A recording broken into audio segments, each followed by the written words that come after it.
Dear students and parents, NTA की website पर update आई है कि एनटीए ने इस साल जो कहा है कि एग्ज़ाम दोबारा ली जाएगी और आप लोग नाराज़ न हो, आपको हम आपकी एग्ज़ाम फ़ी रिफ़ंड कर देंगे।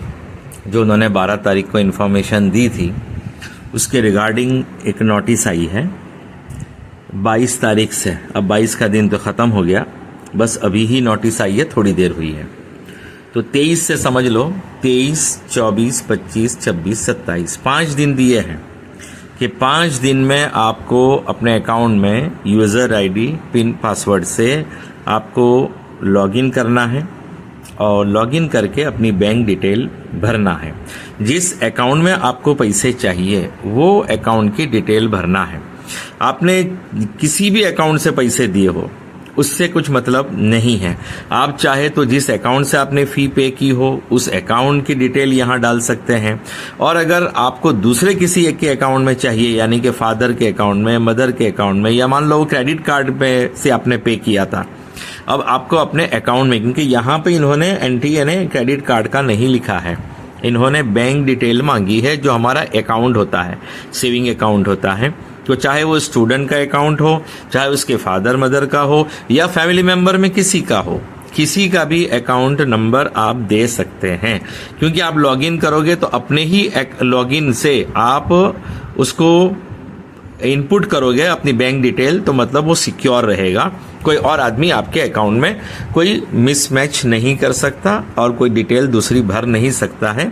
तो एनटीए क्या मांग रहा है आपसे कि आपको account holder name as per bank account, कि आपका जो बैंक में जिस तरह नाम लिखा हुआ है, हाँ, तो वैसा ही नाम जिसके, देखो स्टूडेंट का नाम नेसेसरी नहीं है।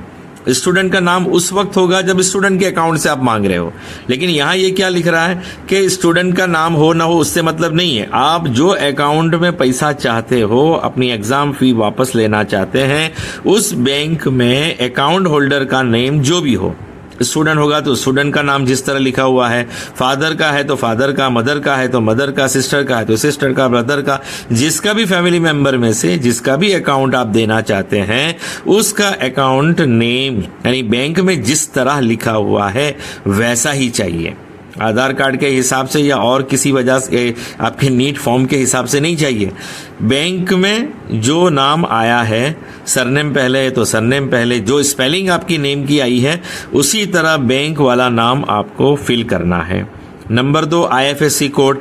हर बैंक का आईएफएससी कोड होता है, वो आईएफएससी कोड आपको देखकर लिखना है। ये आईएफएससी कोड चेकबुक पे भी होता है और आपकी जो पासबुक है उस पे भी लिखा हुआ रहता है। और कभी बाई चांस नहीं है, नज़र नहीं आ रहा है, तो आप बैंक से पूछ सकते हैं जिसमें अकाउंट है कि भाई इस बैंक का आईएफएससी कोड क्या है, वो आपको आईएफएससी कोड डालना है। अकाउंट नंबर आपको डालना है। हाँ, पहले अकाउंट होल्डर नेम था, अब यहाँ पर अकाउंट नंबर डालना है। जो भी आपका अकाउंट नंबर होगा, जिसका भी आप जिससे भी अकाउंट में आप पैसा मांगना चाहते हैं, लेना चाहते हैं उसका, और बैंक नेम कि जिस बैंक में आपका अकाउंट है। ब्रांच का ऑप्शन हो तो ब्रांच का भी डाल देना। और एक ऑप्शन और दिया है 5वें नंबर पे, upload scan copy of cancel cheque optional, कि आपके पास अगर जिस अकाउंट से में आप पैसा लेना चाहते हैं उसकी अगर चेकबुक आपके पास हो तो आपको क्या करना है, उस चेकबुक पे 2 लाइन खींच देनी, 2 लकीरें खींच देनी है ताकि वो चेक कैंसिल हो जाए। और साइड में आप लिख भी सकते हैं, कैंसल्ड लिख सकते हैं। कैंसल्ड लिख कर 2 लाइनें खींचकर उसको बगैर सिग्नेचर के अपलोड करना है। ये इसलिए है कि अगर आपके लिखने में, अकाउंट नंबर लिखने में कुछ मिस्टेक हो गई, नेम लिखने में कुछ मिस्टेक हो गई, तो चेकबुक में क्या होता है कि चेकबुक में आपका अकाउंट नंबर भी होता है, अच्छा बैंक का नाम भी होता है, आईएफएससी कोड भी होता है। सिर्फ अकाउंट होल्डर नेम जो है वो कभी किसी की चेकबुक में पूरा नेम लिखा हुआ रहता है सिग्नेचर के जगह पर, और किसी की पासबुक में नहीं रहता है, किसी के चेक में शॉर्ट में रहता है, किसी के चेक में नहीं भी रहता अगर बहुत पुराना चेक होगा। तो बेहतर यह है कि आप एडिशनल ये आप रख सकते हैं। अकाउंट, अगर आपके पास चेकबुक है तो चेकबुक का एक पेज एक पेज आप 2 लकीर खींचकर 2 लाइन मारकर कैंसल लिखकर उसको आप अपलोड कर सकते हैं। लेकिन इसका ध्यान रहे कि अगर आपका नाम लिखा हुआ है वो आप जब उस पर लाइन खींचेंगे तो आपका नाम जो है उसकी स्पेलिंग बुझ न जाए, यानी उसका ब्लर न हो जाए, क्लियरली उसकी इमेज हो। इसलिए जहां आपका नाम लिखा है वहां लाइन नहीं मारनी है, जहां अकाउंट नंबर लिखा है वहां लाइन नहीं मारनी है, और जहां पे IFSC कोड लिखा है वहां पे लाइन नहीं मारनी है, और जहां पे आपका नाम लिखा है बैंक का वहां पे नहीं। यानी चेक जो आप अपलोड करने वाले हो तो उसमें जो 2 लकीर खींचने वाले, 2 लाइन मारने वाले, 2 मारो 3 मारो या कैंसिल लिखो, वो इस तरह आपको मारनी है कि आपकी डिटेल जो है वो छुपना नहीं चाहिए। आपका नेम बराबर शो होना चाहिए, IFSC कोड शो होना चाहिए, अकाउंट नंबर शो होना चाहिए।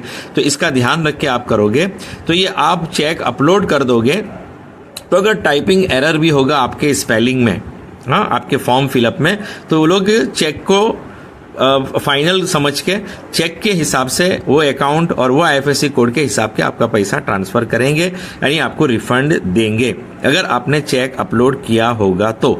और अगर चेक अपलोड नहीं किया है तो आप जो भी डिटेल इसमें मेंशन करोगे वही डिटेल के हिसाब से आपके अकाउंट में पैसा आएगा। यानी अकाउंट होल्डर का नाम जो आप लिखोगे, IFSC कोड लिखोगे, अकाउंट नंबर लिखोगे और बैंक का नेम लिखोगे, तो उसी के अकॉर्डिंग आपको फी रिफंड होगी।